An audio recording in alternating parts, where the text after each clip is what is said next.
Welcome to the NBA Outlet Halftime Show presented by OTGBasketball.com. Make sG you follow OTG on Twitter at OTG Basketball. The first half of Game 2 has concluded. The Golden State Warriors lead the Cleveland Cavaliers 67-64. I'm your host, Nick Fay. With me today, my good friend Corey Waldron and special guest, Chris Hines. What's up, Chris? What's up, man? Thanks for having me on. Chris, Nick, thanks for having me on too. I'm glad I can do a pod with both of you guys since I've both known you guys for a while now. Yeah, I'm pretty pumped. It looks like we have a good game in Game 2. What is your guys' initial reactions? Well, my initial reaction is the fact that Curry and Kyrie are both playing very sluggish. Both are turning over the ball. Neither one of them have had a very big impact except to help the other team get some easy points. And the fact that LeBron James has just looked like the best player in the world. He hasn't turned the ball over much. I think he has one turnover. Oh, he has three. But he already has a double-double, just like in Game 1. And he just looks a lot more locked in. Yeah, man, I agree. I think Curry is being very, very careless. Too many turnovers, just lazy passes. I will say Klay Thompson is contributing something offensively. And he's playing some lockdown defense. And, of course, Kevin Durant, he's rotating on defense almost perfectly. And if Curry can get it together, I think the Warriors can take off in the second half. Yeah, I think they brought up a great point in the first half of the broadcast. They mentioned Steve Kerr wanted to see how his team would react if they won Game 1. And I think they're playing a little bit sloppy. I expect them to kind of turn it up going to the second half. Like you mentioned, Chris, Curry with the turnovers. And, I think they could tighten it up a little bit on D just with the perimeter defense. But the Cavs have kind of stepped up, like you guys mentioned. Kevin Love, he's playing big. LeBron's doing his thing, as we all know he's going to do. The one guy who's been kind of slow for the Cavs, that's Kyrie Irving. Yeah, Uncle Drew is not in effect right now. He's lost. He's just not even there. It might have something to do with him giving that shout out to Kehlani on Instagram yesterday. Gotta stay focused, man. I think the one thing too for Cleveland is the fact that again Tristan Thompson has been a no-show in 7 minutes. Like I know they went to Channing Frye pretty early on. We didn't really see much of him in Game 1, if any. And it's just the rebounding for me is a big concern for the Cavs because I really thought that was going to be an area that they really succeed. They have better bigs, I feel like. And the fact that Tristan Thompson, again, only has 2 rebounds at the halftime. Channing Frye only has 2 rebounds. And again, LeBron James, your top rebounder. That's just an issue for Cleveland. Yeah, and I think Tristan Thompson, somebody who had a good finals last year. He had a big impact, not only on the boards, but defensively he kind of stepped up. And this year he's like losing minutes to Frye. They went to a lineup with no center where they're playing LeBron and Kevin Love as their bigs. And that's something I think that's probably best suited for them in this series. I totally agree. I don't think having Tristan out there right now is going to work because last year they didn't have Durant out there. True. If he gets switched and he has to guard Durant or Curry, it's just too easy to take advantage of him. And I think that's why he's just been so ineffective on offense, defense. You forget Tristan is out there. He's just not there right now. But you see Frye, he can go out there and set that screen and pop and hit a 3. Tristan just can't do that. And that helps open up the paint for LeBron. But you mentioned it, KD out there.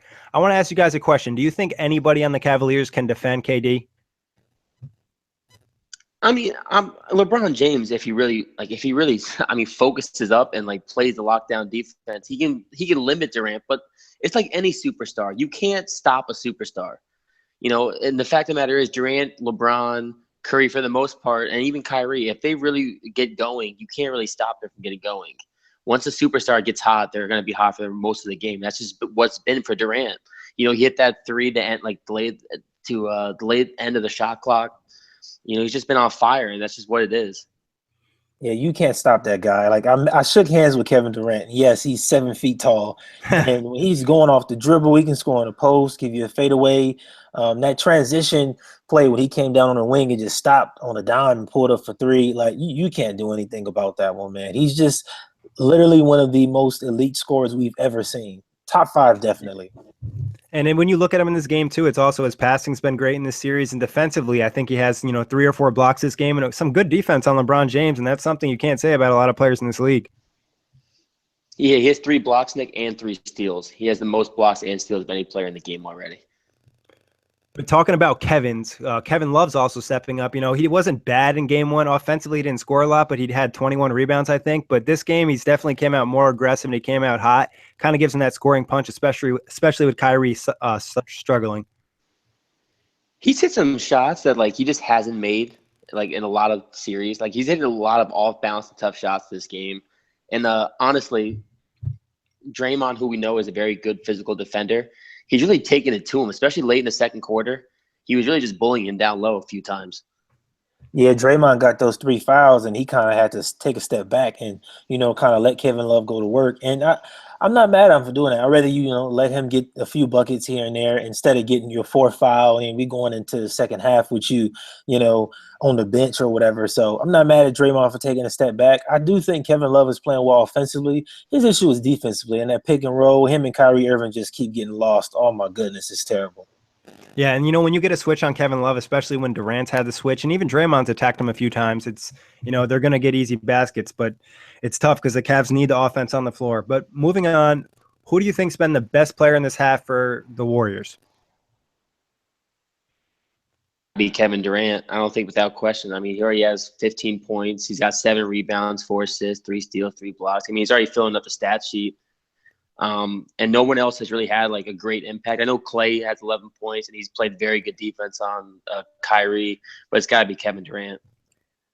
Yeah, I would say Kevin Durant too, but I think we got to give some love to Klay Thompson because he's doing the things that don't show up on the stat sheet. Just his rotations defensively have been just perfect. When the Cavs do that screen and roll and then they try to, LeBron tries to skip it to the corner, Durant and Clay, Draymond, everybody is rotating perfectly on just on a thread, on a string. They all rotate to the screener, the person who's rolling. It's perfect, just symmetry with them.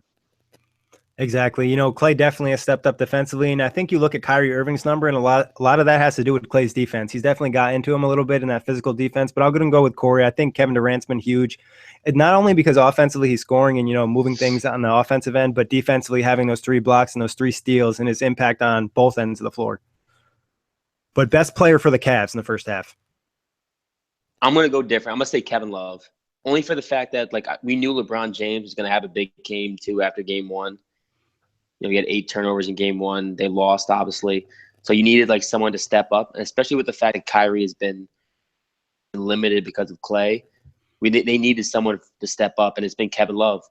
So I'm going to give a shout out to Kevin Love and just the fact that he's been so aggressive and effective offensively. I'm going to go with Shumpert. I think Shumpert is surprising some people right now. He's making some good defensive plays and hitting a few shots, some wild shots here and there. But on defense, he's definitely making Durant work for it tonight, which is all you can do. Like Corey said, you have to at least pressure Durant some. And Shumpert being a much bigger body than most of the other players, you got to have him in there. And he's usually a liability on offense. So it's good that he can contribute something on both ends tonight. Well, you guys set it up for me to have the easy answer. I'm going to go with LeBron James. 18 points, 10 assists, 6 rebounds. LeBron's not out there. I think there was a point in the second quarter, when they start the second quarter and LeBron wasn't out there, and I think it was like a 4 or 6 point lead. Next thing you know, it's like 11 or 12. LeBron has to come back in. And it's kind of that effect we saw, not to the same extent, but what we saw in that Houston OKC series when Westbrook left the floor, the team just struggled. And they need LeBron out there, not only what he does offensively, but defensively as well. Oh, man, that's one thing I saw. It's like every time the Cavs get a rebound, they do what middle school kids, the young, the kids do. They look for LeBron, hand it to him, and kind of get out the way. I think the Warriors should try to stop him before he crosses half court to kind of slow down the Cavs transition offense. Because once he gets in, he's going. That's the way he's getting most of his points, just bullying. When he's full speed, full steam ahead. You got to stop him, stop ball earlier, and he's the only one bringing the ball up. Kyrie's not really feeling it right now, so make him get the ball, make him uncomfortable. But I'm not going to keep letting LeBron just get it in transition and run the show. Somebody has to, at least jab at him, make him a little aware that you're there and slow him down a step. Yeah, no, that's a great point because LeBron's got out on the fast break a lot, and like you said, attacking the rim and easy baskets. In game 1, the Cavs only had 9 fast break points. Game 2, they have 15 already. So I think that was kind of a point of emphasis. Just from the beginning, you saw LeBron kind of pick up the tempo. We saw the Warriors do it in the game 1 as well, but this game, it seems like the Cavs are getting back, and the Warriors weren't expecting this kind of surge from the Cavs. And the one thing, too, I've noticed is even when LeBron sat for that brief stretch, the minute he got back, the minute he was off the floor, you could tell, the confidence changed on Cleveland. Whenever LeBron gets back on the floor, it feels like everyone on the team boost of confidence. Shumpert gets a little bit more aggressive. Channing Frye feels more willing to pull the trigger. It's just crazy the effect LeBron has on the teammates when he's on the court.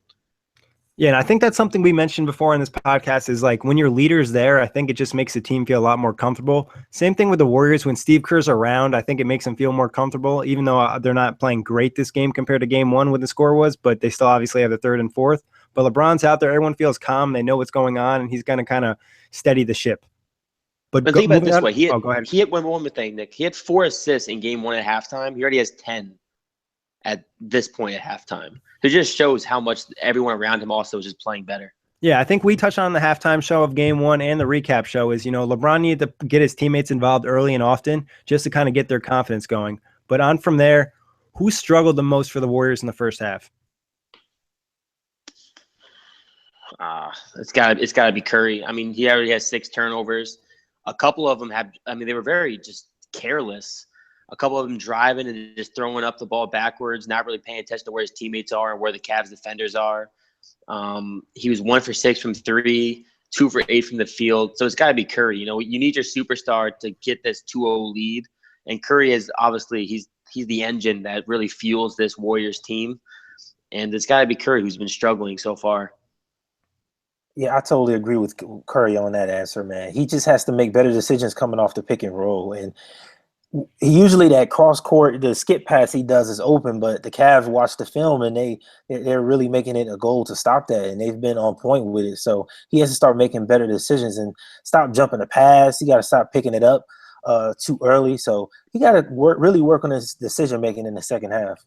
Yeah, I think the easy choice is Curry here, like you guys mentioned. The turnovers is the thing that stick out to you, and they're not like, he's driving to the rim and it just happens to like bounce off somebody and go out of bounds, or it's like a tip pass. It's like these are blatantly bad turnovers. And like you said, he's not putting enough zip on the ball. When you make a pass, especially in the NBA Finals, you need to make sure it gets there fast. So I think, and then the 1 of 6 from 3, he needs to shoot better too. I expect him to kind of step in the second half like he did in game one.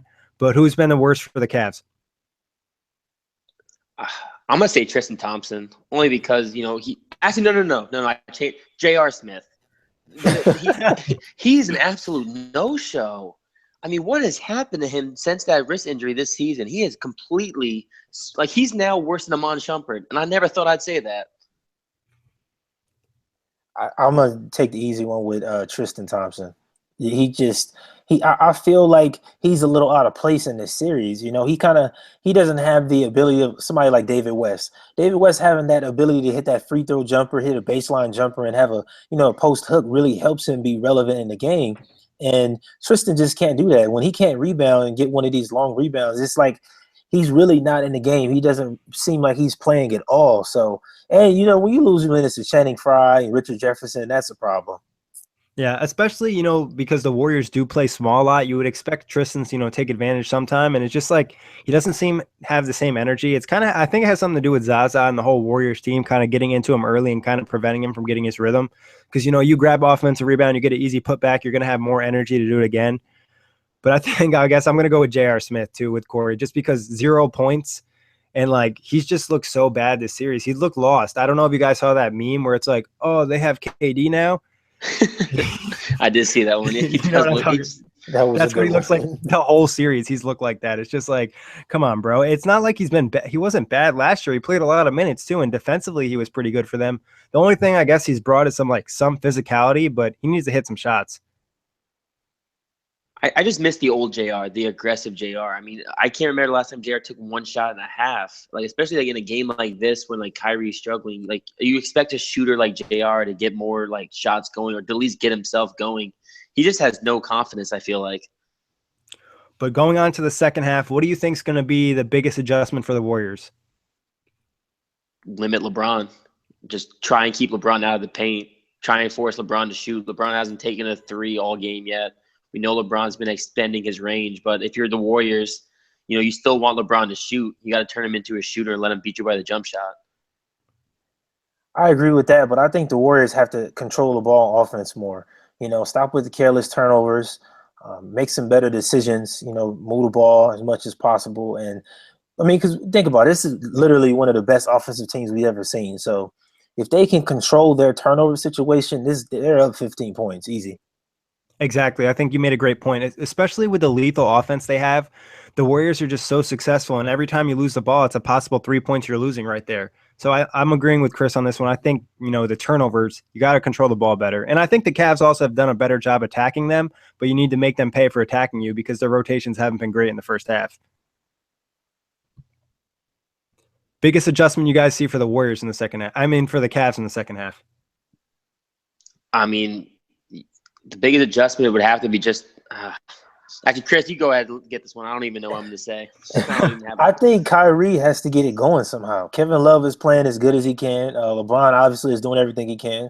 So I think Kyrie has to find a way to affect this game. And this is why I think it's important for guys to be able to play defense too. If you only can be engaged in a game where you're scoring, then that's a bad sign. Because when you have a bad offensive night, you're just not out there. So I think Kyrie has to, wake up on defense first, and then it'll affect his offense. I mean, I guess for Cleveland, for me, I would just say keep attacking. I mean, you got Draymond with 3 fouls, Durant with 2 fouls, Curry with 2 fouls. I would just keep on attacking the stars, whether it's through pick and roll or whatever you want to do. Just keep on attacking these superstars, and hopefully you can draw fouls and get to the line. I mean, Shumpert was great in the first half for that reason. He got a foul on Durant to pick up his second, and I think he got a foul on either I think it was Livingston or McGee, but either way, like guys like Shumpert being aggressive and drawing fouls is key for Cleveland. Yeah, I think one thing they need to do is keep pushing the pace and getting those easy baskets, especially LeBron. And that's a spot I'd like to see Kyrie step up, because in the past we've seen plenty of Kyrie to LeBron alley-oops, and he's usually running the break with him. So we haven't seen much of that. I like Kyrie to step up, get involved in the fast break, and kind of just keep playing tough defense. Maybe do a little bit better job on your rotations, and you'll have a shot in this game if Kyrie steps up. Totally agree. Predictions for the second half. Who wins? I'm saying Warriors win 120 to 115. I won't predict the ending score, but I think the Warriors definitely win by 8. Yeah, I think the Warriors, what I look at in this game, and I looked at in game one, is they haven't played great in the first half. They have another gear to hit. And the Cavs, it's like, how much better are they going to play, especially when the Warriors are giving them this opportunity, having 13 turnovers in half, and you're not winning. I'm going with the Warriors. And I'm thinking 117, 111 Warriors. But that wraps it up for today. Thank you guys for hopping on, and thanks everybody for listening. Enjoy the second half.